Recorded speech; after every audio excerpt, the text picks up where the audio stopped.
ดีพ่อแม่พี่น้องป้องปรายเบิดสุกคนเนาะ FC ทางช่องบ่ภูมิเนาะมื้อนี้บ่ภูมิก็บ่ได้ลงแนวทางให้เนาะเพราะว่าเมื่อคืนนี้กลับไปก็เมื่อยเนาะพี่น้องเนาะ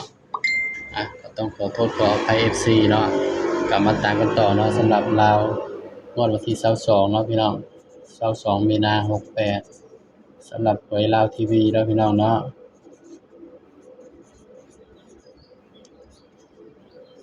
บางเทื่อบ่ภูมิเนาะ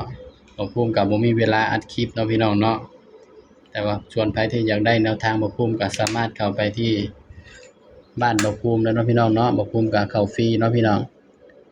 บ่ภูมิก็ให้เข้าฟรีพี่น้องเข้าไปเอาแนวทางได้เนาะถ้าว่าเป็น FC บ่ภูมิเนาะอีกอย่างหนึ่งเนาะบ่ภูมิลง YouTube ไปมันก็บ่มีรายได้นะพี่น้องบ่ภูมิก็เลยบ่ค่อยมีเวลาอัดคลิปปานใดเนาะรายได้มันบ่มีเนาะพี่น้องเนาะอัดไปก็เปลืองกระดาษซื่อๆเนาะพี่น้องบ่ภูมิก็เลยบ่ค่อยมีเวลาอัดปานใดเนาะพี่น้องก็เลยเอาไปลงแต่บ้านเขียวเนาะพี่น้องเนาะสำหรับลาวทีวีผู้อื่นเนาะ71828 15 17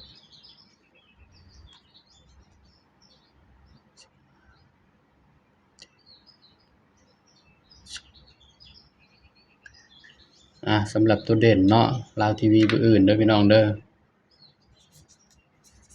ให้เด่นเป็นที่2กับ8เนาะพี่น้องเนาะสำหรับลาวทีวีเด่น2กับ8เด้อพี่น้องเด้อนี่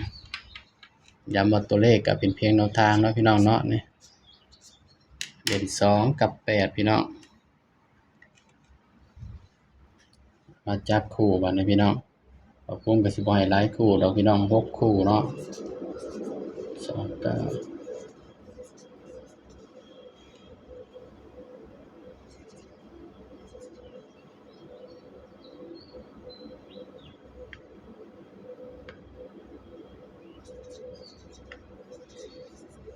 นี่เนาะก็ให้แค่นี้แหละพี่น้อง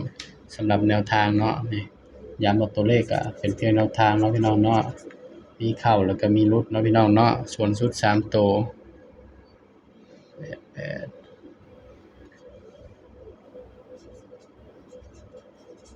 8 758และนี่บ่มีเนาะ58พี่น้องสำหรับเด่นเนาะสำหรับตัวเด่นเนาะพี่น้องเนาะให้เด่นไปที่2เด้อพี่น้องเด้อผู้อื่นนี่นี่ก็เป็นเพียงแนวทางเด้อพี่น้องเด้อสำหรับลาวทีวีเนาะพี่น้องเนาะนี่ใครมักก็แคปหน้าจอไว้เป็นแนวทางเด้อพี่น้องเด้อตัวเลขมีเข้ามีหลุดเนาะพี่น้องเนาะ